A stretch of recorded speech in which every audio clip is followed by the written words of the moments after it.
Hey everyone, Rob here from Gunfather Milsim, and today we're going to talk about is Airsoft training, as in is it a good way to train for real world gunfight situations.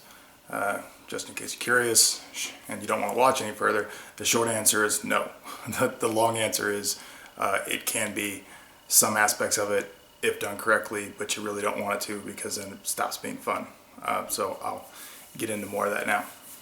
For those of you that don't know or are new to the channel, I've been a police officer for about 17 years and a SWAT officer for about 10 of those years, so I do a lot of force-on-force training. I got into Airsoft in about 2008 because I kind of wanted to look at it as whether it was a viable method for helping in real-world training. Discovered that it really wasn't viable. Having said that, I found it was a lot of fun and I got hooked, and the rest is history. So to look into this, let's discuss the differences between Airsoft versus real world kind of tactical training. Anytime you're using like projectiles that hurt, that you're shooting at each other out of replicas, there's a training aspect there. There is a value to it. Anytime you're using cover to avoid being hurt by the projectiles, and it's under stress, there's going to be some aspect of training, and that's where Airsoft can be beneficial in that regard. But the tools you're using are different, and the goal is entirely different in the method by which you go about it. Let me explain that a little bit further. First off, the tools. Everybody knows, if you're here, you know what Airsoft is. It's a replica gun that shoots plastic BBs that cause pain. They don't mark you. You just got to call your hits. And although they look exactly like let's say a real M4, they don't operate precisely the same. There's little differences. The big one is when you run out of ammunition, you can keep pulling the trigger and it'll keep making a bang noise, but nothing's coming out. It sounds a little bit different, and therefore you can hear it and know that you have to reload, but it doesn't lock back like a real firearm. And from a training perspective, that's a little bit troublesome. Do they make Airsoft guns that do lock back? Yes. They're more expensive and they're not common. I imagine that feature will become more common in the coming years, but they do not lock back. Additionally, they don't have recoil like a real firearm. I don't really get too bent out of shape about that because honestly, an M4 shooting 5.56 doesn't have that much recoil to begin with, so it's really not that big a deal. So currently, in real world training on the SWAT team, we use a product called UTM, which stands for Ultimate Training Munition, I believe. Neat product. I kind of got it out here. So here's the bolt carrier group off my SWAT Daniel Defense Mark 18, and here is the UTM bolt carrier group. My understanding is these cost about $300. Basically, you swap out your real bolt carrier group for the training one, and then you can shoot the UTM cartridges through it. They look like this. Okay, you see it's got a little kind of wax bullet on the front. It's got a little bit of paint in there, so it does mark. It doesn't really mark that well, but you can more or less see where your hits are at. Big advantage of this system is that you're using your real weapon. Like this is my Daniel Defense Mark 18, and I'll put the training bolt in this weapon, and I'm using my real firearm when I'm doing my SWAT training. The other huge advantage is safety. You can't shoot a real cartridge through a UTM bolt carrier group or from a UTM bolt carrier group.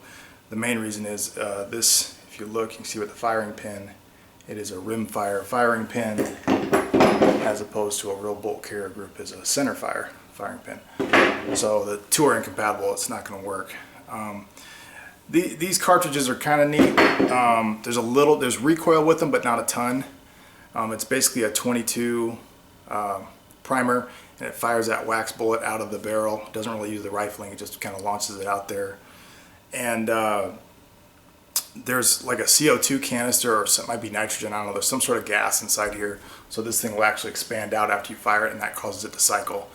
So it functions just like the real firearm firing real bullets. Thus, when it runs out of ammunition, it will lock back, and you can perform all your malfunctions and your corrections just as you would real firearm. They also shoot them in full auto and all that. My understanding is they make a pistol one, but we don't currently use it.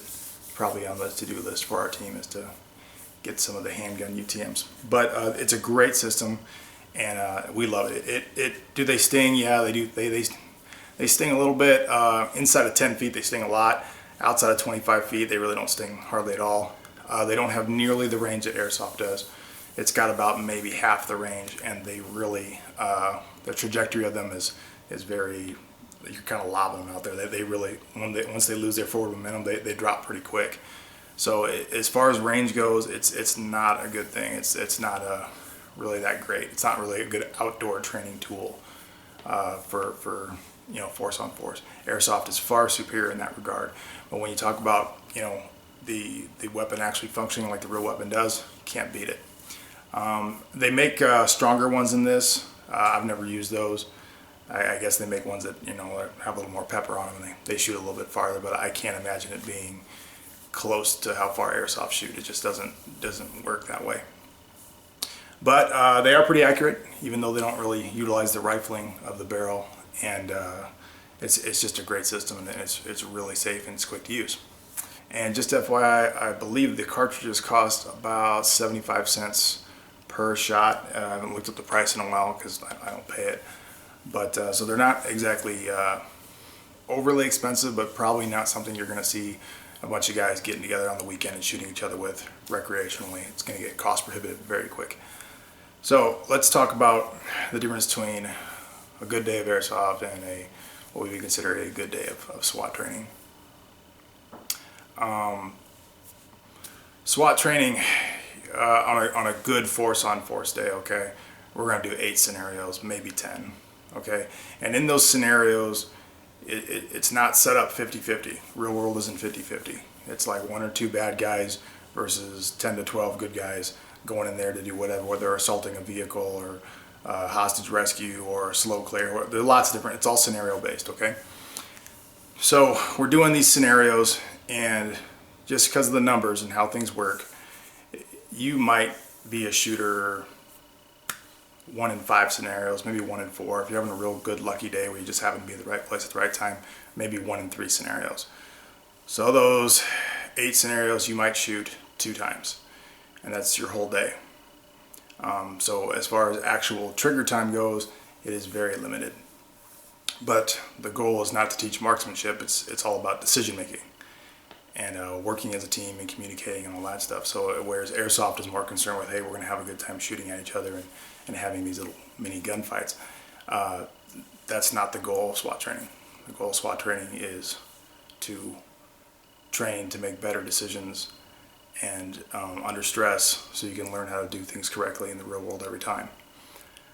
Then you have your scenario, usually pretty short, and then we all huddle around and we sit around and we debrief, and you discuss what went well, what didn't go well, what did you see, why did you make the decision you did. And that's just so we can learn from, so everybody can learn, other than the guy who just got to pull trigger, the guy that was clearing rooms that were empty because that's what he was doing on that scenario. Unbeknownst to him, they were empty. It just worked out that way. Now he can come and get some training benefit from what the guy who actually shot saw and did, and we can discuss it, and we can learn from good decisions and we can learn from bad decisions. And it's important that we do both. All this is incredibly informative and ultimately extremely boring, and it can be lengthy, especially because if we make a lot of mistakes. A little 5-minute scenario could have a 30-minute debrief. Usually if things go well in a scenario, the debrief is very short. It's only a couple minutes. But it is not uncommon to spend not only more time, but a lot more time debriefing than actually training. That's the big advantage, in my opinion, of Airsoft, is reps. We don't get in a little gunfight and sit around and discuss what went well or went bad. That's for afterwards while we're drinking beers at the bar. You get hit an Airsoft, call your hit, you walk back to respawn, you come back, and you're right back in the fight. And if it's a CQB place where the walk is short and the respawn is quick, those reps are boom, boom, boom, boom, boom. So instead of like in a SWAT deal where I'm getting 8 scenarios a day, Airsoft, especially CQB, I'm getting hundreds of reps a day. And all those reps in such a short compressed time it's a huge advantage over SWAT. Unfortunately, because you don't debrief it, if you're not doing those reps correctly, you can be compounding training scars and not knowing it. One particular one worth mentioning: when you get hit in airsoft, okay, I'm hit, doesn't matter, hitting the pinky finger or whatever, you're hit, you're done, you're out. And you make the walk, and you're mentally telling yourself, I'm out, I'm done. Real world, you don't want to do that. You don't want to mentally train yourself to quit just because you've been hit. In training, when we get hit, on the SWAT perspective, we play those injuries out. We have, we use our tourniquets, we extract ourselves if we can. The only time you're not going to play that out is, let's say you get hit, dead center in the face. Okay, you're dead. But then the guys on your team have to deal with that. They have to suppress where the contact's coming from, remove you, get you out, or whatever. They got to do whatever they got to do, because they need training for in the real world when that kind of scenario happens. So it's not the first time they've seen it. Okay, that is all crap that we don't do in airsoft, and nor should we, because it's just not that fun. Okay, at the end of the day, that is the big overarching theme here, is that the goal of airsoft is recreation. It's to have fun, and you want that. Whereas real world training, the goal is to train, to learn, to advance your skill set, to work on decision making skills. And although that is critical to my job, it is oftentimes boring and tedious. So yeah, is airsoft training? No, not really. Do you want it to be? No, you don't. I do airsoft for recreation, to take a break, to get away from all the heavy shit and just have fun with my friends and shoot plastic BBs at each other. Because at the end of the day, it's a bunch of grown-ass men shooting BBs at each other, and that's okay. There's nothing wrong with that. Now that I've kind of ragged on airsoft, let's talk about the good stuff. Once again, anytime you're shooting projectiles at each other that cause pain and you're using cover to avoid them and you're inducing stress, there is an element of training there. Additionally, anytime you're using a one-to-one replica, the magazines in my airsoft gun are exactly like the magazines in a real rifle, and the reloads are coming out of the same pouch that I set up the same way as I do my real gear. My team rifle, this Daniel Defense Mark 18, is set up as close as I can, exactly like my airsoft M4, in that, this crazy counter supination grip I do the same thing on both. The length is approximately the same. The weight is approximately the same. The light I use is approximately the same. So I try to keep everything as consistent as I can between those two platforms, so I can benefit as much as I can from, get some sort of small training benefit from airsoft. There's also the people you're doing it with kind of matter quite a bit too. If you're in a good squared away team with maybe some former military guys, and they use radios well, they use formation well, they shoot, move, communicate well, huge training benefit there. But that is rare in my experience. Oftentimes it's just going to be guys having a good time shooting the shit out of each other, and there's nothing wrong with that. But as far as of all the airsoft experience, and I've played quite a bit over the years, maybe about 10% of it has some sort of training benefit, and the other 90% of it is just fun. Well, that's about all I got for is airsoft training for the real world. Hope you guys enjoyed this video. Hope you enjoyed the discussion, and please put some comments and whatnot below, and we can discuss it further. Thanks for watching.